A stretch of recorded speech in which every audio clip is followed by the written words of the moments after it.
Dan kita masuk pada bab 15, batilnya sesembahan selain daripada Allah Subhanahu wa ta'ala.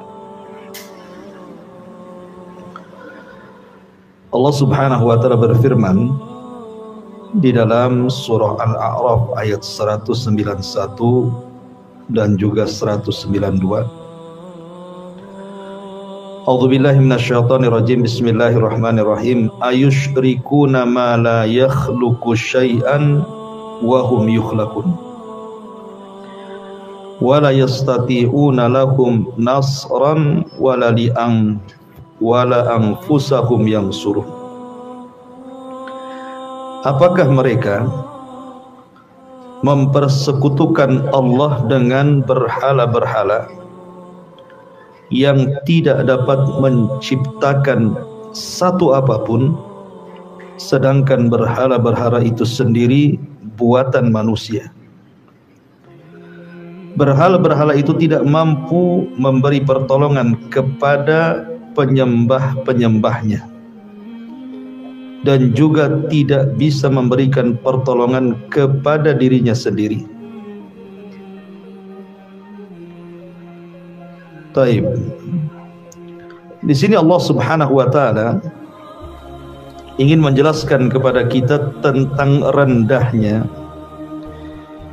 sesembahan-sesembahan selain daripada Allah Subhanahu wa ta'ala.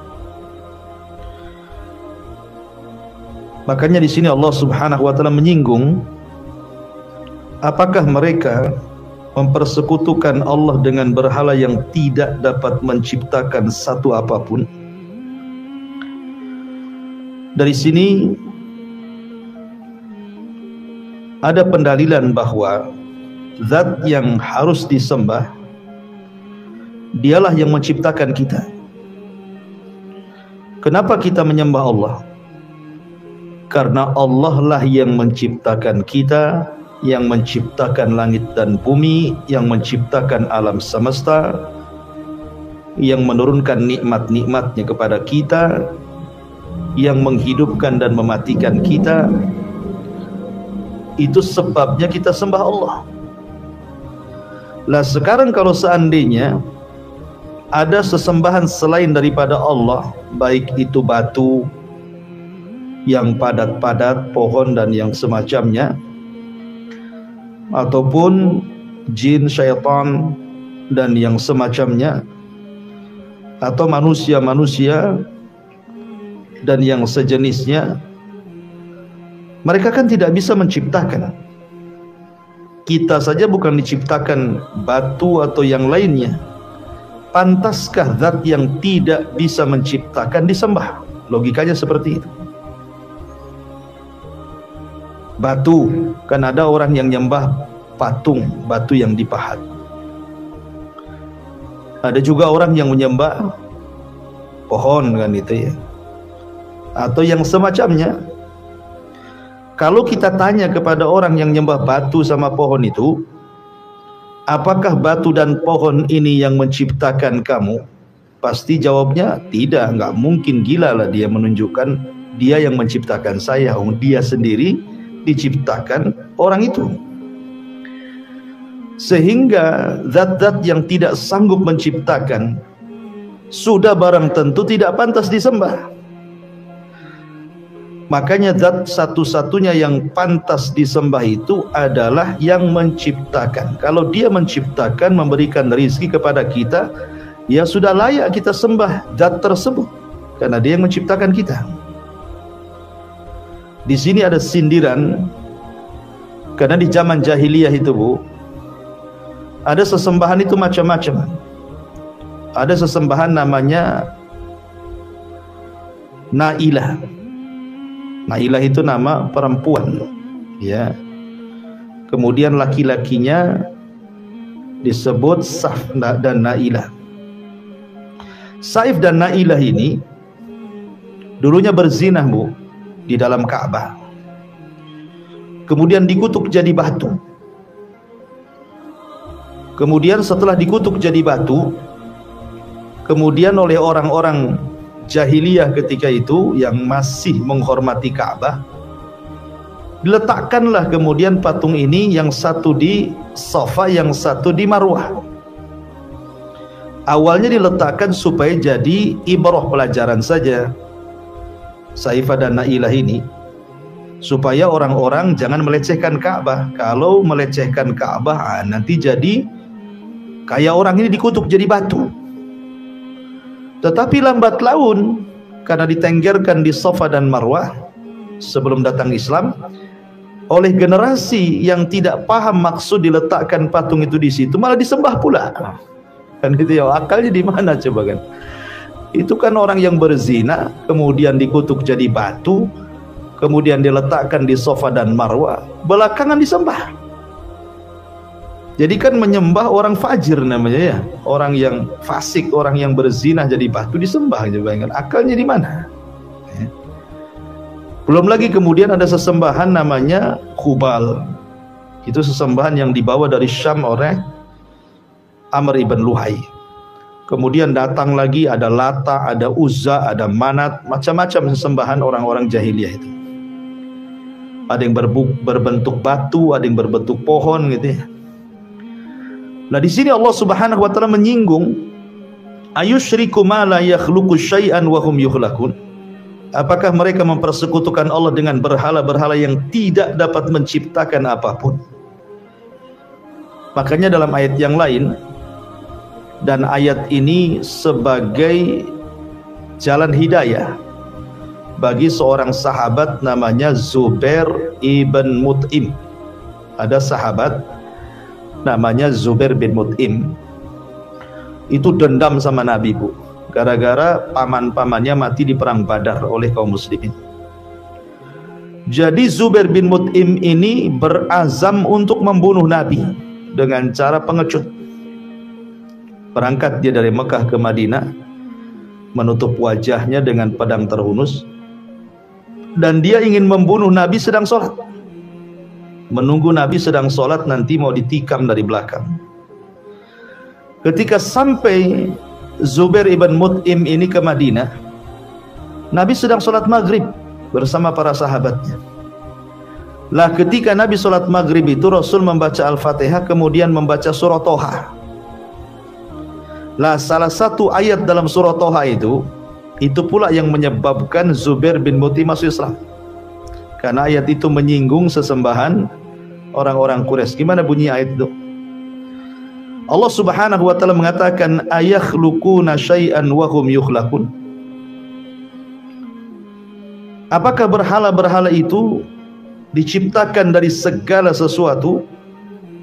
Am khuliqu min ghairi syai'in am humul khaliqun.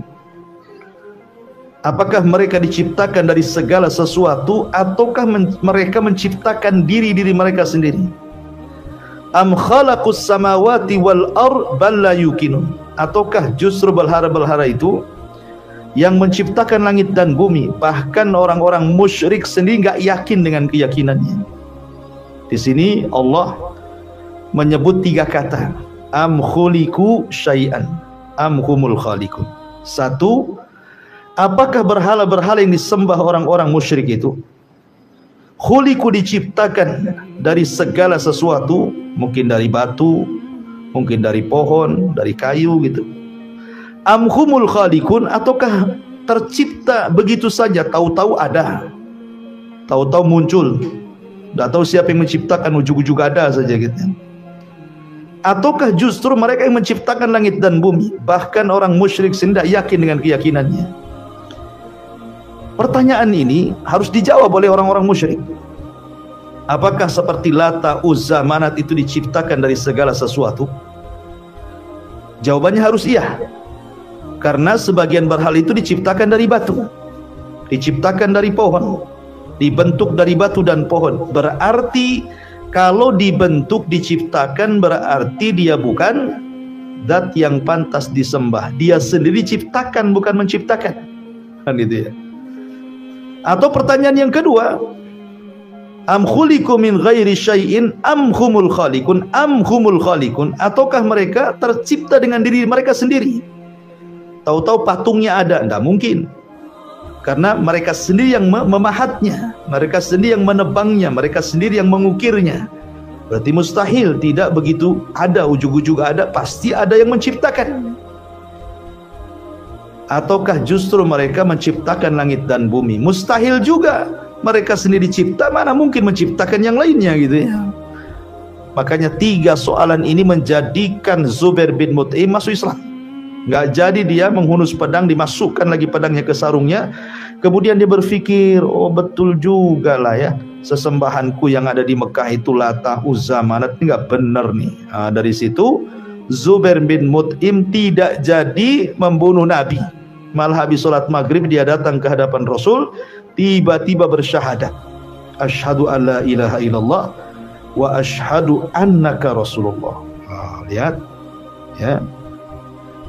Kenapa di dalam ayat ini Allah mengatakan ayusyriku ma la yakhluqu syai'an wa hum yukhlaqun? Apakah mereka mempersekutukan Allah dengan berhala-berhala yang tidak dapat menciptakan sesuatu apapun? Kemudian Allah lanjutkan wala yastati'una lahu nasran wala anfusahum yansurun. Alasan yang kedua, kenapa berhala itu tidak bisa disembah dan tidak layak disembah dan tidak boleh disembah? Karena mereka tidak bisa menolong diri mereka sendiri, apalagi menolong orang. Contoh kasus seorang sahabat yang ketika safar membawa berhala, Bu. Ketika kemudian dia pergi meninggalkan berhalanya, datang anjing, dikencingi berhalanya. Ya kan? Berhalanya itu dikencingi sama anjing. Sahabat ini melihat dari jauh. Lah, kok berhalaku dikencingi sama anjing, kok diam saja katanya.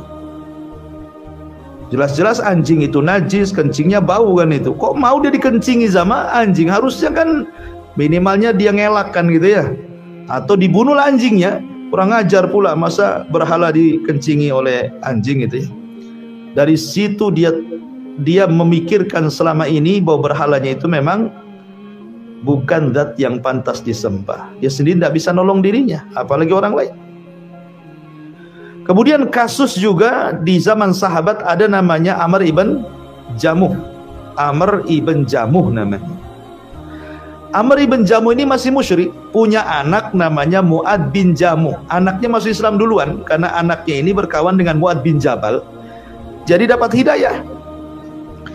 Jadi Mu'ad bin Jamuh ini ingin menasihati ayahnya kononnya supaya ayahnya itu mau masuk Islam gitu ya. Tapi ayahnya tidak mau karena masih menyembah berhala. Hari-hari didakwai, tidak mau dia. Akhirnya bersiasatlah Mu'ad bin Jamuh ini. Gimana siasatnya, Bu? Ayahnya ketika pergi meninggalkan rumah, kan di rumahnya itu ada satu ruangan khusus menempatkan berhala di situ. Jadi kalau ayahnya kalau mau ibadah masuk ke ruangan itu. Di situ ada berhala besar yang sangat dikagumi oleh ayahnya. Jadi ketika ayahnya pergi, Bu, masuklah di sini Mu'ad bin Jamuh ini ke dalam kamar itu, diambilnya patung itu, dibawa ke belakang rumah, kemudian disungsepkan di parit, Bu. Kepalanya di atas, kakinya di bawah, kakinya di atas, kepalanya di bawah.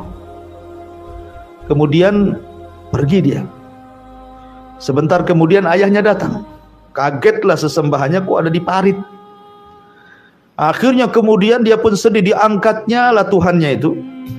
Kemudian dimandiin, disabunin, dikasih wangi-wangian, dimasukkan lagi ke kamar, kemudian ditenggerkan lagi di kamar, kemudian disembah.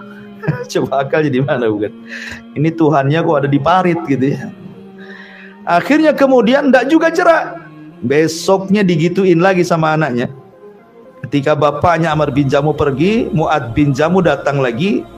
Mu'ad bin Amr bin Jamuh ini diambil lagi berhalanya, disungsapkan lagi di parit. Datang lagi bapaknya, diambil lagi, dimandiin lagi, diwangi-wangiin lagi, dibersihin lagi, ditenggerkan lagi di kamar, disembah lagi sampai 3 kali, nggak kapok-kapok. Akhirnya terakhir diambil lagi berhalanya. Bukan hanya itu saja, dicarikan bangkai binatang, diikatkan di badan berhala itu, kemudian disungsepkan di parit. Habis itu pergi ini Mu'ad bin Amr bin Jamuh ini. Datang Amr bin Jamuh bapaknya. Wah, ini sudah keterlaluan ini. Masa Tuhan diikatkan bangkai katanya. Akhirnya kemudian Diambillah kemudian berhalanya, dimandiin lagi, kemudian dimasukkan lagi di kamar. Sekarang diambilkan pedang, pedangnya diikatkan di tangan berhala itu. Kemudian kata Amr bin Jamuh, nanti kalau ada orang yang mengambil kamu, menghinakan kamu, tebas dengan pedang ini, katanya. Pedangnya diikatkan di tangan si berhala tersebut. Pergilah bapaknya, datang lagi Mu'ad bin Amr bin Jamuh ini, diambil lagi, diikatkan bangkai lagi, disungsepkan lagi di parit. Bayangkan, namanya berhala, ngomong aja nggak bisa, denger aja nggak bisa, mau nolong dirinya sendiri gimana? Dia sendiri diciptakan orang. Dari situlah Amr bin Jamuh geleng-geleng kepala, dan sekarang dia marah bukan yang menyungsepkan Tuhannya ke parit. Kalau tadi kan dia marah sama orang, siapa yang menyungsepkan ini. Sekarang dia marah sama berhalanya. Hei berhala, kau kan Tuhanku, katanya. Masa kau dihinakan diam saja? Tebas leher orang itu. Berhala tidak bisa ngomong, ngomong sama tembok sama juga kan itu. Akhirnya dari situlah sebab hidayahnya siapa? Amr ibn Jamuh, masuk Islam dia, ya kan? Amr ibn Jamuh ini masuk Islam gara-gara melihat kondisi berhalanya. Tapi ini kan di zaman Nabi ya Bu ya. Ini kan ijtihadnya siapa? Anaknya Amr ibn Jamuh untuk menyadarkan bapaknya. Jangan pula kemudian ditiru gitu ya, masuk ke agama lain, kemudian dicuri berhalanya, disungsepkan, ya nggak boleh Bu. Iya, itu nggak boleh ya. Nah, Islam nggak seperti itu. Jangan mencela Tuhan selain daripada Allah, nanti orang itu mencela Tuhan kita lebih parah daripada kita mencelanya. Kita doakan saja. Ini kan ijtihad, anaknya ingin menyadarkan bapaknya ya ceritanya ya. Ya, taib. Wala yastati'una lahum nasra wala anfusahum yansurun. Ayat yang kedua. Walladzina tad'una min dunihi ma yamlikuna min qitmir. In tad'uhum la yasma'u du'aakum walau sami'u mastajabu lakum.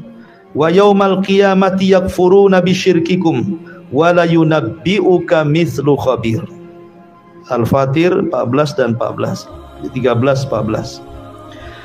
Orang-orang yang kalian sembah selain daripada Allah tidak mempunyai apa-apa walaupun setipis kulit ari. Kitmir itu Bu, kalau ibu punya kurma, punya buah kurma Bu, sebelum sampai kitmir ya, ibu makan kurmanya, kan ada bijinya. Sebelum biji itu kan ada kulit yang membungkus biji kurma, yang tipis itu kan. Biji kurma itu ada kulitnya Bu, kecil, itu disebut kitmir namanya ya. Jadi orang-orang yang kalian sembah selain daripada Allah tidak mempunyai apapun walaupun setipis kulit ari. Maksudnya setipis kulit biji kurma yang nggak ada faedahnya, nggak dimakan, nggak diapa gitu. Menunjukkan apa? Hinanya sesembahan selain daripada Allah, nggak ada manfaatnya, nggak ada gunanya. Kalau bijinya saja masih bisa ditanam, kalau kurmanya masih bisa dimakan. Lah ini kan kulit biji, mana untuk apa kan gitu ya. Menunjukkan permisalan bahwa sesembahan selain daripada Allah itu tidak ada gunanya, tidak mendatangkan manfaat dan tidak mencegah madarat. Makanya kemudian dilanjutkan, in tad'uhum la yasma'u du'aakum. Kalau seandainya engkau menyeru mereka, berdoa kepada mereka, la yasma'u du'aakum, tidak akan dengar doa-doa kalian. Walau sami'u mastajabu lakum, walaupun mereka mendengar, enggak akan bisa mengijabah doa kalian. Wa yaumal qiyamati yakfuruna bisyirkikum wa la yunabbi'uka mithlu khabir. Bahkan pada hari kiamat mereka sendiri akan berlepas diri dari apa yang kalian sekutukan, wa la yunabbi'uka mithlu khabir. Dan tidak ada yang dapat memberikan keterangan kepada kalian seperti yang diberikan oleh yang Maha Mengetahui. Maksudnya begini, sesembahan-sesembahan yang disembah selain Allah yang ma'ruf di masyarakat itu kan sejak zaman jahiliyah sampai sekarang kan kurang lebih Bu ya.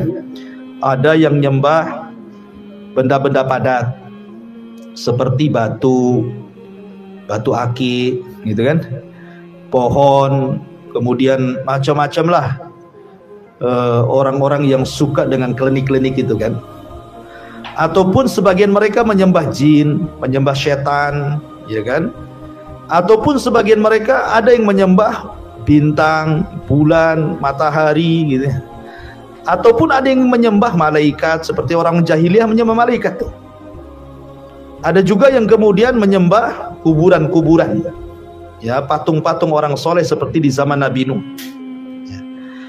Nah, di sini Allah Subhanahu wa taala menyinggung, in tad'uhum la yasma'u du'aakum. Kalau engkau meminta kepada mereka, seperti umpamanya mereka di sini seperti batu, pohon, atau orang yang sudah meninggal, atau berhala-berhala, patung-patung itu, la yasma'u du'aakum, mereka itu tidak bisa dengar. Masa orang nyembah batu, batu emang dengar? Batu itu tidak bisa dengar, ngomong aja nggak bisa. Makanya Abu Bakar Siddiq ketika masih kecil dimasukkan sama ayahnya Abi Quhafa ke ruangan yang banyak berhalanya. Sendirian Abu Bakar tuh dalam ruangan itu.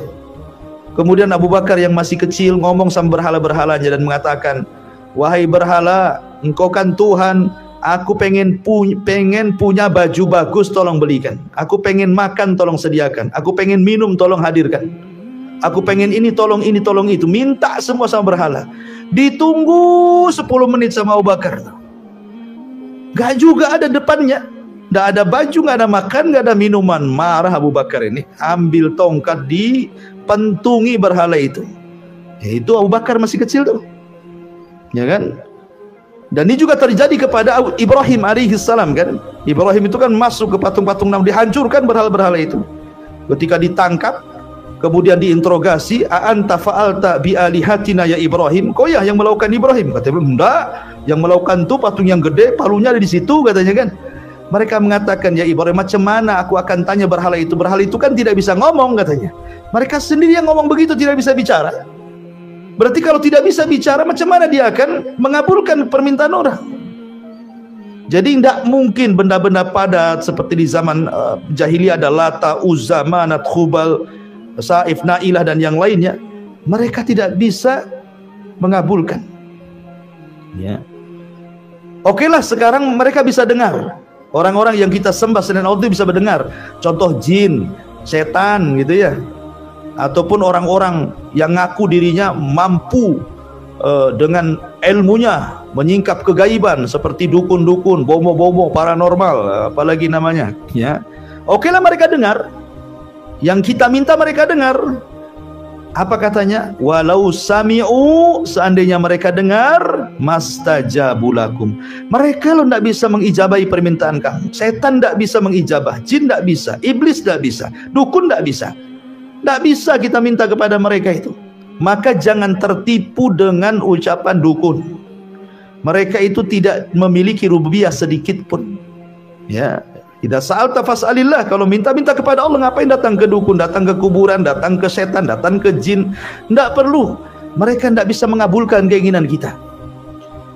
Makanya ada orang-orang yang kemudian ingin kaya, akhirnya kemudian datang ke dukun-dukun, kemudian tirakat kemudian nanti mengamalkan apa yang dikehendaki dukun, belakangan ditipu sama dukun. Ya kan, mau datang gandakan uang dukunnya yang berganda. Uang dia habis. gitu ya. Memang orang-orang itu aneh-aneh gitu. Tahu yang menciptakan kita Allah, yang ngasih uang, ngasih apa semua Allah, mintalah kepada Allah. Ngapain pula minta kepada zat yang tidak bisa mengabulkan permintaan. Ini di dunia. Gimana di akhirat? Perhatikan di akhirat. Wa yaumal qiyamati yakfuruna bisyirkikum, dan pada hari kiamat mereka akan mengingkari kemusyrikan kalian.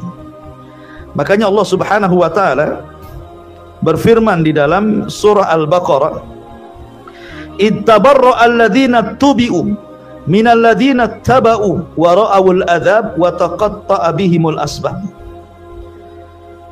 Ketika orang-orang yang diikuti berlepas diri dari orang-orang yang mengikuti, dan mereka melihat azab, dan ketika segala hubungan antar mereka terputus. Lihat bagaimana Allah mengatakan, ketika orang yang diikuti berlepas diri dari orang yang mengikuti. Jadi kalau di dunia ada orang yang menyembah para wali, wali itu nanti akan ngomong di hadapan Allah, saya tidak pernah menyuruh mereka menyembah saya. Ataupun Isa yang disembah oleh orang-orang Nasrani, maka Isa akan mengatakan di hadapan Allah, aku tidak memerintahkan mereka menyembah aku dan ibuku, ya. Atau orang-orang siapapun, mereka akan berlepas diri, aku tidak nyuruh mereka, ya. Jadi nanti pada hari kiamat itu saling berlepas diri, termasuk iblis yang jelas-jelas menyesatkan itu akan berlepas diri, iblis itu, ya, dan menyalahkan kita. Fala talumuna walu fala talumuni walumu anfusakum, kata iblis. Jangan kau cela aku, kata iblis, celalah diri kalian, kan maunya kalian ikuti aku, katanya. Lihat, iblis saja berlepas diri pada hari kiamat, kan. Makanya Allah mengatakan wala yunabbi'uka mislu khabir. Tidak ada yang dapat memberikan keterangan kepada kalian seperti yang diberikan oleh Allah yang Maha mengetahui. Kemudian juga riwayat yang lain, riwayat dari Anas bin Malik yang terdapat dalam Sahih Bukhari, menuturkan bahwa dalam perang Uhud beliau bercerita, syujjan Nabiyyu sallallahu alaihi wasallam yauma Uhudin wa qusirat rubaiyatuhum faqala kaifa yuflihu qaumun syajju nabiyahum fanazalat laisa laka minal amri syai'un. Nabi terluka pada bagian kepalanya dan juga terluka gigi taring tengahnya itu patah. Beliau lantas bersabda, bagaimana akan beruntung sebuah kaum yang melukai Nabi mereka. Lantas turun ayat, tidak ada sedikit pun campur tanganmu dalam urusan mereka, wahai Muhammad. Jadi gini ceritanya, Nabi SAW dalam perang Uhud itu kan, dan kaum muslimin kan mengalami kekalahan. Awalnya menang, akhirnya kalah, gitu ya. Wa tilkal ayyam nudawiluha bainan nas. Itulah hari-hari kadang menang kadang kalah, diputarkan Allah.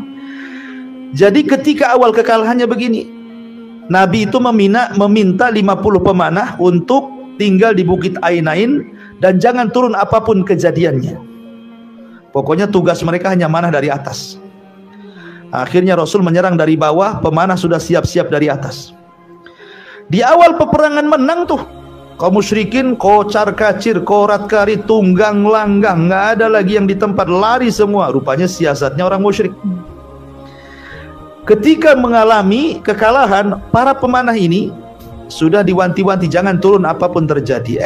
Turun karena melihat ngapain perang sudah kalah. Mereka sudah kalah, ganimah banyak di bawah. Kita turun.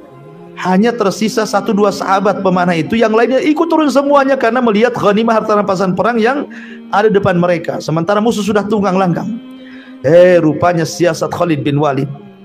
Ketika melihat para pemanah sudah tidak di atas, memutar gunung Uhud dengan kepiawaiannya Khalid ketika itu masih musyrik, menguasai lapangan. Akhirnya terjadi kekalahan. Rasul masuk perangkap, hampir-hampir Rasul dihabarkan mati. Karena ketika itu ada seseorang namanya Ibnu Alqamah, orang musyrik, berhasil membunuh Mus'ab bin Umair. Mus'ab bin Umair itu wajahnya mirip dengan Nabi, perawakannya, sehingga dia merasa sudah membunuh Nabi. Maka dia pun mengatakan, Muhammad sudah terbunuh, Muhammad sudah terbunuh. Wow, sahabat tunggang langgang lah, nabinya dihabarkan meninggal. Ya, lah di saat itulah sahabat banyak yang pergi, banyak yang kabur gitu kan. Walaupun belakangan dimaafkan oleh Allah Azza wa Jalla, termasuk Utsman bin Affan. Jadi Nabi itu masuk perangkap sampai akhirnya berhasillah orang musyrik itu melukai kepala Nabi. Bahkan gigi depan Rasul itu sampai rompang, retak, ya kan? Akhirnya diselamatkan oleh para sahabat. Ketika perang sudah usai, Rasul sudah selamat, kemudian istirahat. Rasul mengusap darah yang ada di wajahnya. Kemudian Rasul pun bicara seperti yang dalam hadis yang kita baca. Apa kata Nabi? Kaifa yuflihu qaumun syajju nabiyahum. Kata Nabi SAW, bagaimana akan beruntung, akan selamat sebuah kaum yang sudah lancang kepada nabinya. Masa nabinya dipukul kepalanya? Masa nabinya gigi gerhamnya dihancurkan? Maka ketika Nabi SAW mengeluh seperti itu, justru Allah tegur Nabi. Apa diturunkan ayat? Laisa laka minal amri syai'un. Hei Muhammad, tidak perlu melaknat-laknat mereka, tidak perlu mencela-cela mereka, tidak ada urusanmu dengan mereka. Kalau aku mengampuni atau mengazab mereka itu urusan aku, kata Allah. Lihat, Nabi SAW ditegur oleh Allah. Padahal kan sudah wajar orang yang menyakitinya dicela kan gitu. Tapi Allah mengatakan jangan, bukan urusanmu. Soal mereka nanti tobat atau tidak, diadab atau tidak, itu urusan aku. Karena begini, ketika orang-orang ini menyakiti Nabi SAW, kemudian Nabi mendoakan orang-orang yang menyakiti Nabi SAW. Yang menyakiti Nabi dalam perang Uhud itu kan 3 orang yang berhasil melukai Nabi SAW dalam perang Uhud. 3 orang. Pertama namanya Al-Haris ibn Hisham. Al-Haris ibn Hisham. Yang kedua Safwan ibn Umayyah. Yang ketiga Suhail ibn Amr. Ini 3 orang ini. 3 orang ini yang melukai Nabi dalam perang Uhud sampai Rasul kepalanya retak, keluar darah, dan giginya rompak. Ya, saya ulangi nama-nama orang yang menyakiti Rasul dalam perang Uhud. Namanya Al-Haris ibn Hisham pertama, yang kedua Safwan ibn Umayyah, yang ketiga Suhail ibn Amr, dan ada yang mengatakan Abi Sufyan. Dan mereka semua itu pemimpin-pemimpin perang yang melukai Nabi ini. Tetapi setelah turunnya ayat laisa laka minal amri syai'un, tidak ada urusan kamu wahai Muhammad tentang orang-orang yang menyakitimu di perang Uhud ini. Karena belakangan orang-orang ini masuk Islam. Orang yang melukai Rasul di perang Uhud ini masuk Islam. Al-Haris ibn Hisham, dia masuk Islam ketika Fathu Mekah, dan baik Islamnya. Bahkan dialah yang melindungi Ummu Hani bintu Abi Thalib radhiyallahu an, dan Ummu Hani melindungi Al-Haris ibn Hisham, dan Rasul pun memberikan perlindungannya. Kemudian dia pun masuk Islam, kemudian baik Islamnya, bahkan jihad di atas Islam, dan meninggal pada tahun ke-12 setelah hijrah Nabi SAW. Kemudian Suhail ibn Amr yang ikut terlibat menyakiti Rasul pun menjadi ahadul ashraf min Quraisyin, satu di antara orang mulia dari orang-orang Quraisy. Dia pun masuk Islam, dan baik Islamnya, banyak sholat, banyak puasa, banyak sedekah. Ini si Amr ini, Suhail ibn Amr ini, ahli sholat, ahli puasa, ahli sedekah, padahal sudah menyakiti Nabi dalam perang Uhud itu. Ketika masuk Islam luar biasa, dia ahli ibadah, sampai akhirnya dia pun ikut jihad di masa Umar bin Khattab ke Syam, dan meninggal pada tahun ke-15 Hijriah. Ya, artinya orang-orang yang menyakiti Rasul masuk Islam gitu ya. Kemudian juga termasuk Umayyah, termasuk Safwan ibn Umayyah pun ikut masuk Islam. Artinya bahwa tidak semua celaan Rasul, doa laknat kepada orang-orang musyrik yang menyakiti Rasul itu diijabah kan? Ternyata tidak diijabah. Bahkan orang-orang yang didoakan jelek pula masuk Islam. Yang ingin, kenapa pengarang ini meletakkan dalil ini pada bab batilnya sesembahan selain daripada Allah? Maksudnya begini, Bu. Nabi itu, Nabi Rasul, dia dibekali mukjizat. Dia dibekali mukjizat. Tetapi sekelas Nabi saja luka kepalanya, Bu. Gitu maksudnya ya. Sekelas Nabi saja retak giginya, gigi tengahnya, karena kena oleh musuh dalam peperangan. Lah kok sekarang umatnya Rasul tiba-tiba ada orang yang kebal bacok pula. Ada kebal bakar, bisa jalan di air, bisa terbang ke langit. Ini kok hebat kali. Ini dia. Lebih hebat daripada Nabi nih. Makanya Imam Syafi'i rahimahullahu ta'ala mengatakan, "Lau ra'aita rajulan yatiru fil hawa wa yamshi 'alal ma'." Kata Imam Syafi'i, kalau engkau lihat ada orang yang berpenampilan wali, bisa berjalan di air, bisa terbang, kebal bacok, kebal pisau, lidahnya tidak bisa diiris pisau, umpamanya kan? Ya, tukang-tukang obat tuh ya. Maka kata Imam Syafi'i, lihat amalannya. Kalau amalannya sesuai dengan Quran dan Sunnah, berarti wali Allah. Kalau amalannya menyelisih Sunnah, Quran, berarti wali setan. Nah, itu Imam Syafi'i mengatakan wali setan, ya kan? Jadi dari sini kan dunia perdukunan itu kan biasanya kalau dalam ilmu kanuragan itu biasanya menampilkan, ya itulah kebal-kebalan, ilmu tenaga dalam, ya pamannya ditinju dari sini 1 kilo sudah roboh gitu. Nabi loh kalau punya ilmu tenaga dalam, ngapainlah terluka-luka dia? Dari jauh aja dipukul orang musyrik terpental-pental tuh. Kenapa pula Nabi harus berhadap-hadapan, kepalanya sampai kemudian pecah gitu ya, sampai ada darah lagi keluar, giginya rompang lagi. Kok orang sekarang aneh-aneh? Dari mana tenaga dalam itu? Ya tenaga semua dalam badan. Mungkin maksudnya tenaga dalam di sini yang ma'ruf itu maksud nonjok jarak jauh dia tumbang gitu ya. Kemudian adegan atraksi, telanjang, ambil golo, ambil pisau, disabet-sabet, nggak ngapa-ngapain katanya kan. La haula wala. Kalau bukan ajaran setan, ajaran apa itu? Sekelas Nabi aja tidak mempan gitu ya, tetap aja terluka. Sahabat mati lagi coba. Sahabat yang meninggal di perang Uhud itu 70 ya. 70 syuhada loh ya. Sahabat di perang Uhud itu bukan 1-2 yang mati. 70 syuhada Uhud meninggal. Lah siapa lebih mulia, sahabat ke orang-orang yang sekarang punya ilmu tenaga dalam itu? Ya kan aneh seolah-olah kemudian, dan tidak dikenal para ulama-ulama, para mujahidin. Justru para mujahidin itu ketika mereka perang, mereka ingin meninggal mati syahid. Kalau kemudian perang ingin kebal bacok, kapan syahidnya tuh bu? Ya kan? Nggak syahid-syahid lah, dibacok-bacok tak mati-mati. Nggak syahid-syahid lah kan gitu ya. Aduh kacau ya. Taib, jadi syahidnya di situ. Berarti mereka pasti orang-orang yang kebal-kebal ini pasti bekerja sama dengan syaitan. Karena kalau itu karomah bu, karomah itu tidak bisa dipelajari. Karomah itu datang sendiri. Terkadang tidak mungkin terulang sekali saja. Karomah, ma'unah itu sama. Ini kan bisa dipelajari kan gitu. Bahkan bisa di komat kamit, bisa datang sendiri itu kan. Kapanpun kebal dia bisa tuh. Sekarang mau kebal saya bacakan komat kamit, kebal dia. Lah karomah ma'unah itu tidak bisa dipelajari ya. Dia memang datang dari Allah Subhanahu wa taala untuk para wali-wali Allah. Nah, berarti kan di sini ada sesuatu di situ, rahasia antara orang-orang itu dengan alam-alam lain itu. Kemudian syahidnya di sini kenapa diceritakan? Artinya Nabi saja tidak bisa menolong dirinya, maka jangan disembah. Nggak boleh nyembah Nabi.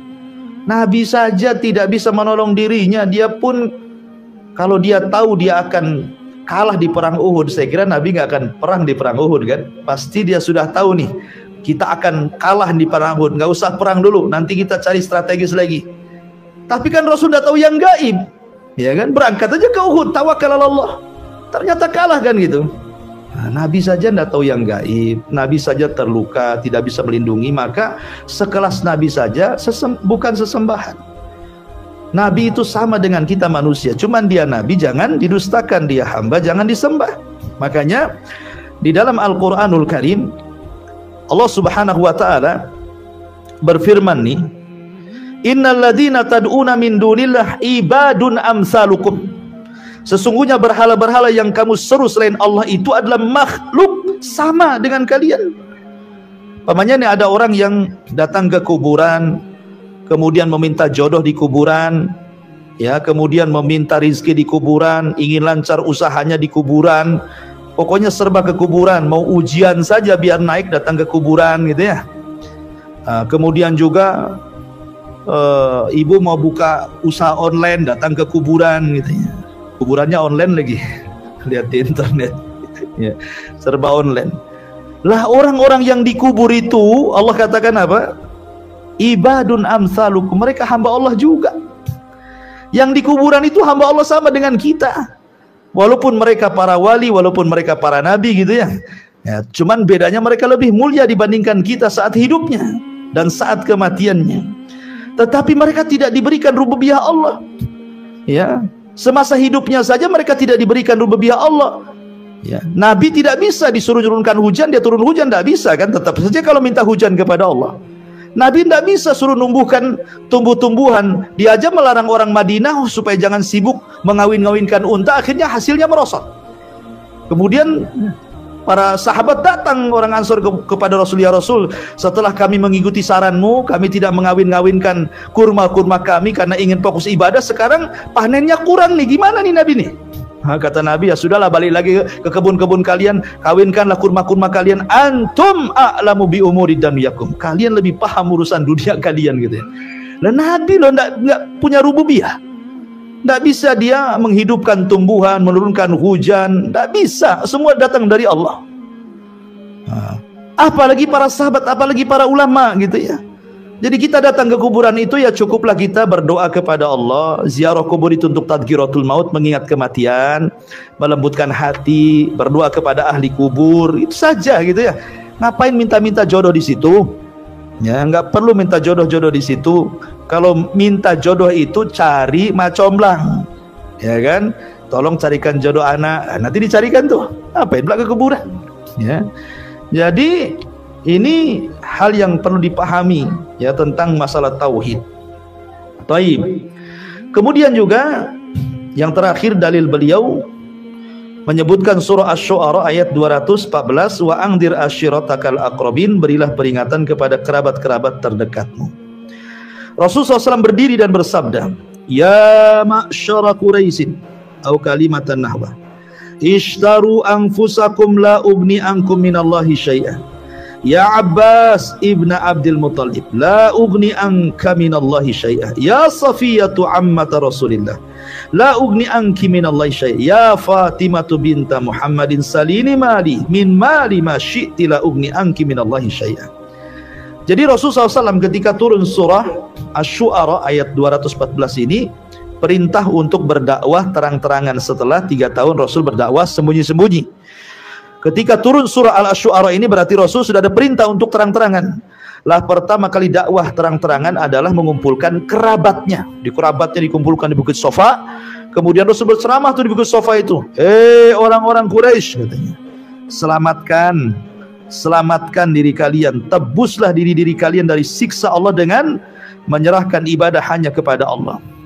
Sesungguhnya sedikit pun aku tidak berguna bagi diri kalian di hadapan Allah. Wahai Abbas ibn Abdul Muttalib, sedikit pun aku tidak berguna bagi kamu di hadapan Allah. Wahai Safiyah bibi Rasulullah, sedikit pun aku tidak berguna bagi kalian di hadapan Allah. Putri Muhammad Fatimah, mintalah kepadaku dari hartaku. Engkau tidak mungkin selamat karena aku tidak berguna bagimu di hadapan Allah Azza wa Jalla. Lihat, Nabi loh tidak bisa menolong anaknya Fatimah, bibinya Safiyah, pamannya Abbas. Semua sudah masuk Islam nih. Tidak bisa menolong di hadapan Allah. Artinya Nabi SAW tidak bisa menolong orang supaya jangan masuk neraka, tidak bisa menolong supaya orang dimasukkan ke surga. Itu hak Allah ya. Nabi tidak bisa itu semua hak Allah Subhanahu wa ta'ala. Memasukkan ke surga, mengeluarkan dari surga, memasukkan ke neraka, mengeluarkan dari neraka, mengampuni orang, tidak mengampuni orang, semua urusan Allah. Nggak ada hubung kait Nabi SAW di sini. Sampai kepada keluarganya loh Rasul tidak bisa menolong. Kalau keluarganya di atas kesyirikan, ya, kalau keluarganya di atas kesyirikan, Rasul tidak bisa menolong. Dari sini menunjukkan bahwa nasab itu tidak berguna kalau seandainya di atas kesyirikan. Walaupun nasabnya sampai kepada Fatimah, kepada Ali, kepada Rasul sekalipun, walaupun dia seorang Habib, seorang Said, seorang Syarifah umpamanya, tidak bisa berguna nasab itu kalau orangnya di atas kesyirikan. Kalau dia menyembah kepada selain Allah, kalau dia jadi dukun atau datang ke dukun gitu ya, ada gunanya ya. Nasab itu tidak perlu dibanggakan, amal lah yang perlu dibanggakan. Karena Rasul mengatakan la fadla bainal arabi wal ajam walal aswad alal ahmar illa bi taqwallahi azza wajalla. Tidak ada bedanya orang Arab dengan non-Arab, tidak ada bedanya orang asing dengan orang di luar asing, tidak ada bedanya orang berkulit hitam dengan orang berkulit putih. Yang membedakan hanyalah takwa. Jadi Nabi SAW itu seorang Nabi, seorang Rasul. Tugas dia menyampaikan wahyu, dan dia tidak dibekali rububiyah sedikit pun dari Allah Subhanahu wa ta'ala. Maka jangan disembah. Nabi itu jangan disembah. Ingat Abu Bakar, ketika Rasul meninggal, apa ceramah yang diceramahkan di hadapan para sahabat di waktu Rasul meninggal? Kata Abu Bakar, ya ayyuhan nas, wahai manusia, man kana ya'budu Muhammadan fa inna Muhammadan qad mat. Siapa yang menyembah Muhammad, Muhammad sudah mati. Wa man kana ya'budullaha fa innallaha hayyun la yamut. Siapa yang menyembah Allah, dialah zat yang hidup. Lihat Abu Bakar sendiri ngomong begitu. Kalau memang dia Rasul itu Tuhan kita sembah, harusnya jangan mati. Nah, gitu maksudnya. Harusnya dia tetap hidup, tapi dia mati berarti bukan Tuhan, jangan disembah. Cukup kita ikuti syariatnya, ikuti sunnahnya, ikuti wejangannya, ikuti syariatnya. Apa yang diperintahkan kita lakukan, apa yang dilarang kita tinggalkan, apa yang dihalalkan kita nikmati, apa yang diharamkan kita jauhi. Itu saja tugas kita. Kita membenarkan apa yang dihabarkan, ya, kemudian kita tidak boleh menyembah kecuali apa yang disyariatkan, kemudian kita mengikuti perintah dan menjauhi larangan. Itulah tugas kita dengan Nabi sallallahu alaihi wasallam, tidak lebih daripada itu. Wallahu a'lam. Ini diantara bab yang ke-15. Tapi sebelum saya tutup, silakan kalau ada yang mau bertanya.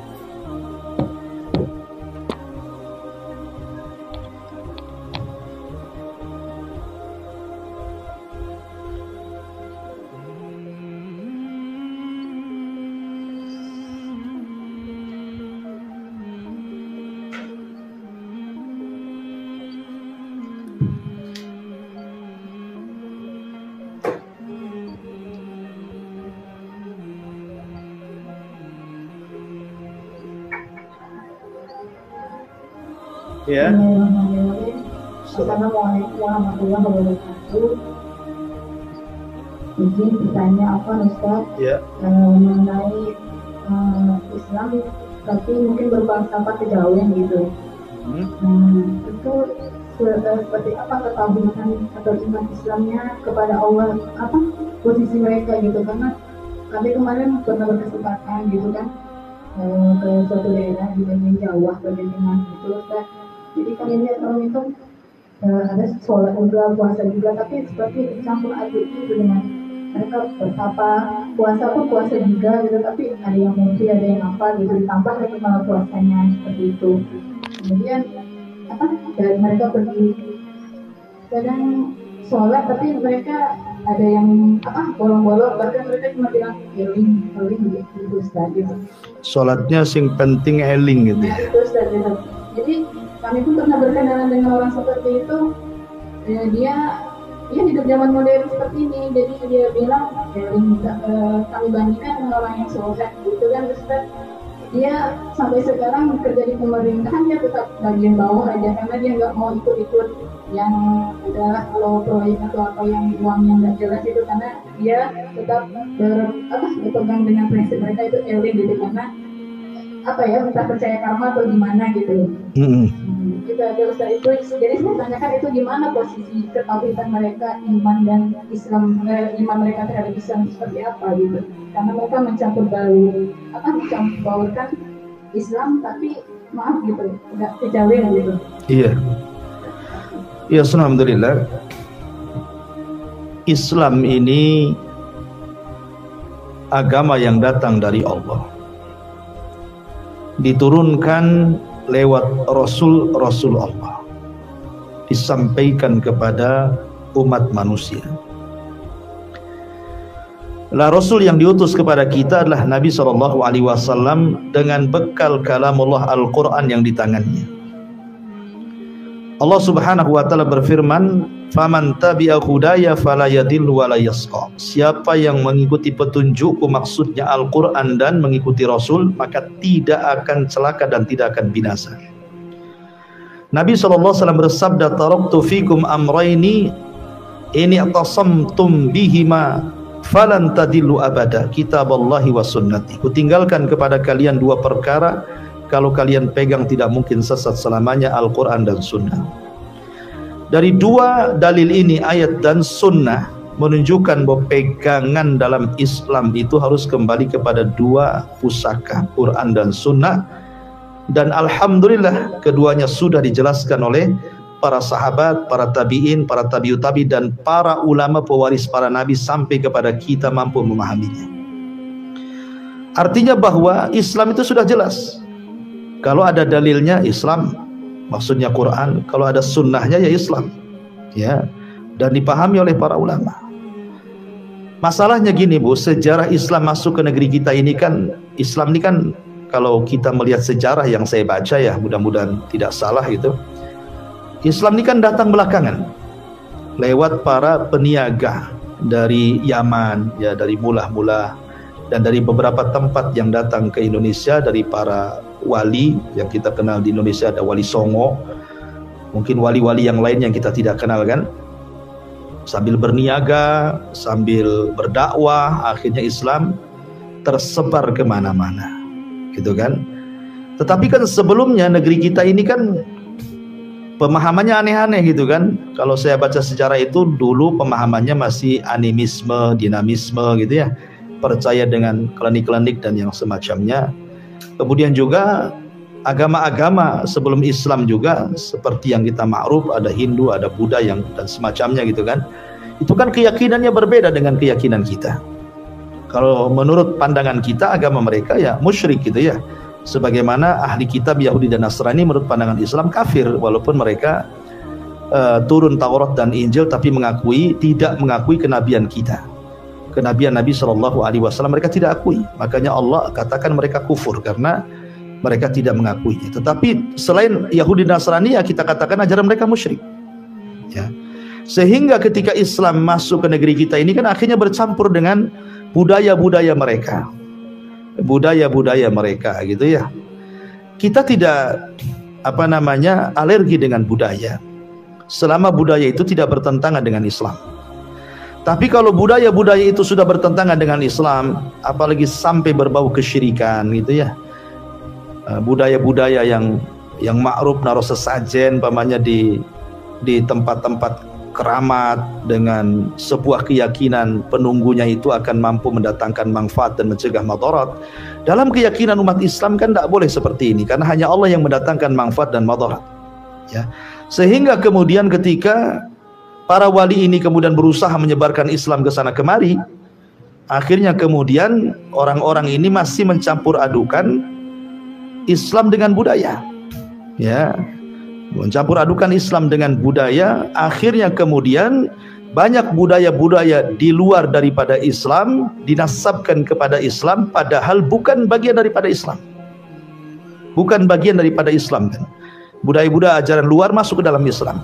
Setelah diteliti oleh para ulama, setelahnya bahwa budaya-budaya seperti ini bertentangan karena ada unsur kesyirikan, ada unsur keharaman dan yang lainnya. Karena Islam sendiri membolehkan budaya itu. Bahkan ada kaidah usul fikih itu al-adatul muhakkamah. Adat itu bisa dijadikan hukum. Adat itu artinya budaya. Ya, kalau tidak bertentangan dengan Quran dan Sunnah. Tapi kalau sudah bertentangan dengan Al-Quran Sunnah, tentu sebagai umat Islam harus memilih Al-Quran dan Sunnah. Kalau sudah bertentangan, kita memilih Quran Sunnah sebagai umat Islam, kan begitu ya. Tetapi kalau tidak bertentangan, kita hargai budaya itu. Karena Islam juga menetapkan contoh budaya-budaya jahiliyah banyak ditetapkan dalam Islam di zaman Nabi. Tapi yang tidak bertentangan, gitu ya. Kalau sudah bertentangan ya oleh Nabi pun dihapuskan budaya-budaya itu. Ya. Kembali kepada pemahaman, sehingga ketika Islam ini kemudian bercampur dengan budaya, sehingga muncullah ada istilah-istilah Islam kejawen, kan itu ya bahasanya ya. Islam kejawen, yang kemudian tadi muncullah pemahaman sholatnya beda dengan kita gitu ya. Sholat kita kan jelas duhur, asar, maghrib, isya, subuh ke masjid, mulai dari takbiratul ihram diakhiri dengan salam. Itulah fikih syariat gitu ya. Tapi mereka nggak gitu, nggak perlu sholat kayak kalian ini, gerak sana gerak sini, nggak perlu, sing penting eling, nah, gitu ya.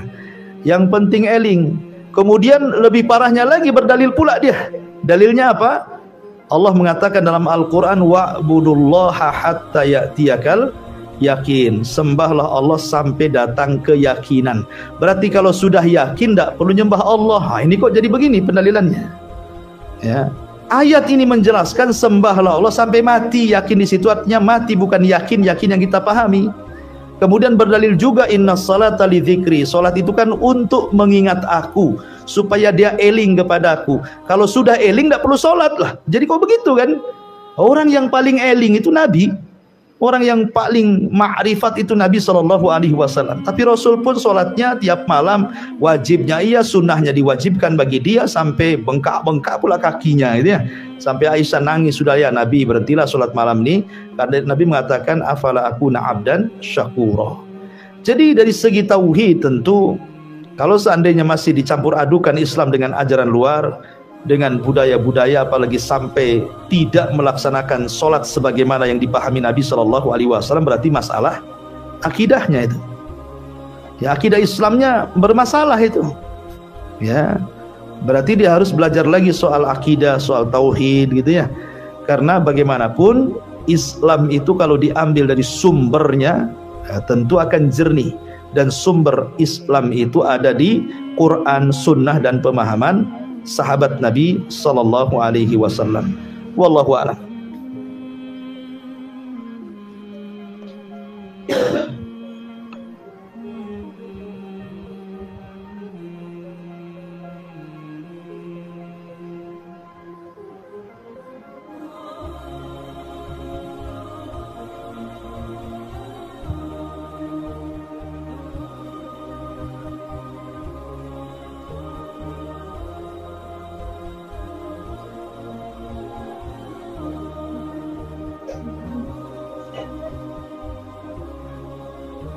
Gak ada lagi?